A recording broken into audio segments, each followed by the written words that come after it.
Before we start the show, we should explain exactly what we mean by brutal gangs. It would be hard to call the Italian or Russian mafia or the Japanese Yakuza a gang, as such criminal organizations cover many parts of the globe and have done so for generations. Even gangs such as the Crips in the USA that date back to 1969 have various offshoots or sets, so it's difficult to talk about the Crips or their longtime rivals the Bloods in terms of one gang. Today we'll try and focus on smaller, more local gangs and discuss the trail of blood they have left behind. So, without further ado, welcome to this episode of Deep World Stories, Most Brutal Gangs in History. We'll start with some gangs from a long time ago, and while they may not have huge body counts to their name, they were met with much fear. You could even say they've been exalted in modern times, having been the focus of films and TV series, not always accurately we might add. Another thing we'd like to do is move around the globe in this show, and while Mexican gangs and white supremacist gangs in the USA alone have been known to be extremely violent at times, we just can't include them all. And as we said, we're reluctant to use the word gang to describe international crime syndicates like Mara Salvatrucha or MS-13, Russian-based Solntsevskaya Bratva, Chinese Triads, the 18th Street, the Hells Angels, or the Aryan Brotherhood. These are more like global corporations, and so in no way can you compare one faction in one country to another faction in another country. They have similar laws and allegiances, but are not one gang. The Peaky Blinders. Yep, you've likely heard of these Birmingham boys because you've seen the popular show on TV. They were very much real, but perhaps not as violent as the show depicts. Said to have been very well dressed, these angry fops plagued the slums of Middle England from around the 1890s to the 1930s. They were called the Peaky Blinders because they would thread razor blades into their flat caps and use the caps as weapons to slash faces or perhaps blind someone. While the show depicts them as sometimes decent men just getting by in the slums of England, it's thought they were mostly brutal hoodlums that stole land, smuggled goods, offered dubious protection, and mugged and beat people on the streets when they felt like it. 5 Points Gang. The area known as the 5 Points in New York is notorious for gangs, from the Bowery Boys to the Dead Rabbits, names you might remember from the movie Gangs of New York. These two gangs in themselves were deadly, but what would later come would be much worse. These were Italian immigrants that formed a crew called the 5 Points Gang, although later their control would be superseded by the criminal syndicate known as the Italian Mafia. Prior to that, these guys had all kinds of rackets going on, and they were not afraid to shed blood. Far from it. You may have heard of two of the most famous members of the gang, Al Capone and Lucky Luciano. Mighty Mongrel Mob. This New Zealand gang goes back to the 1960s and is made up of mostly Maori members.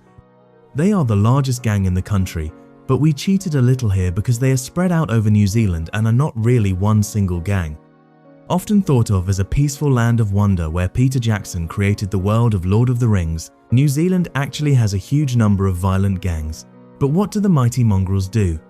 Well, things that gangs generally do: deal in drugs, guns, protection, and kill people.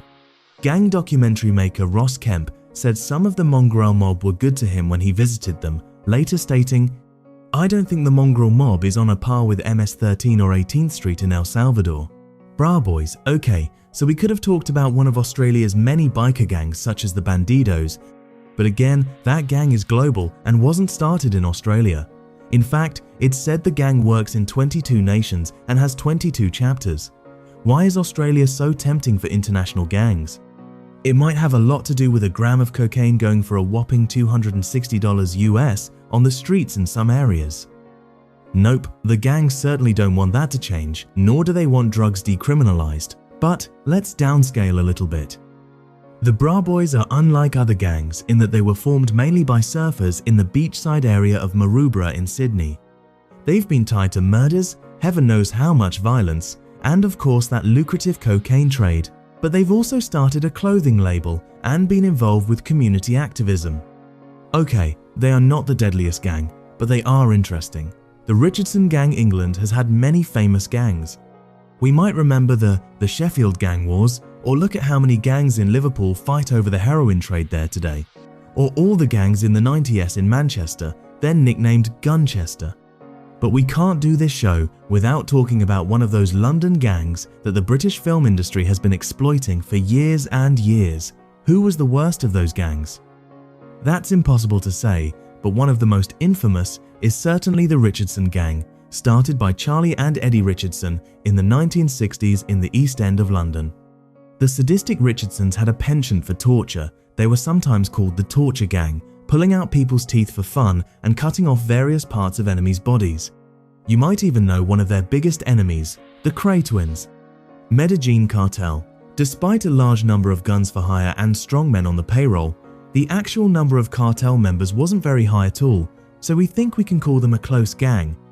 The group was the work of the notorious Pablo Escobar, who brought huge amounts of cocaine to the USA in the 70s and 80s after he murdered fellow cocaine kingpin Fabio Restrepo.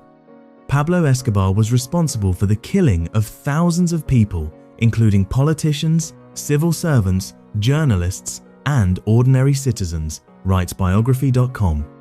And it's believed some of his victims were cut apart with chainsaws.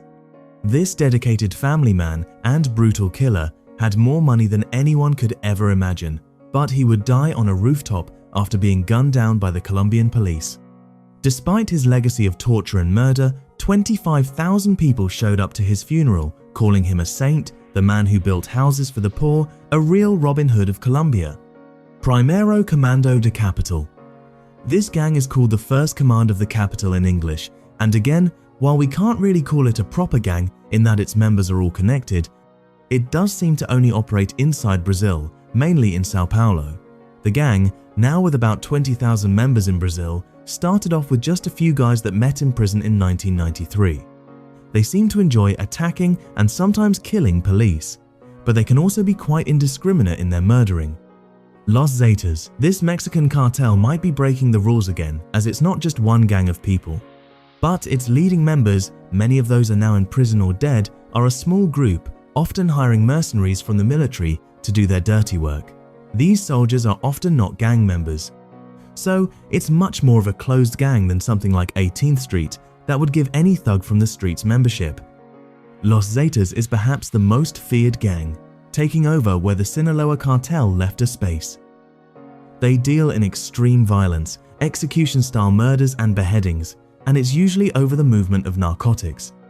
They have police and politicians on their payroll and hold training camps for anyone desperate enough to become a hired killer or drug trafficker. Former leader Miguel Trevino was nicknamed the Stew El Guiso, apparently because he would boil some of his victims alive in hot oil. Yep, those Mexican gangs are brutal, if not medieval. Flaying their enemies' faces is a hobby of theirs, including the removal of eyes. Don't look for that online. In one instance, a man's face was peeled off, stitched to a football, and then his head and severed limbs were sent to members of another cartel. On the football was a note, "Happy New Year, because this will be your last." We can't really top that in terms of brutality. So, what other gangs are you familiar with? Let us know all about them in the comments. This is Deep World Story. Thanks for watching, and as always, don't forget to like, share, and subscribe. See you next time.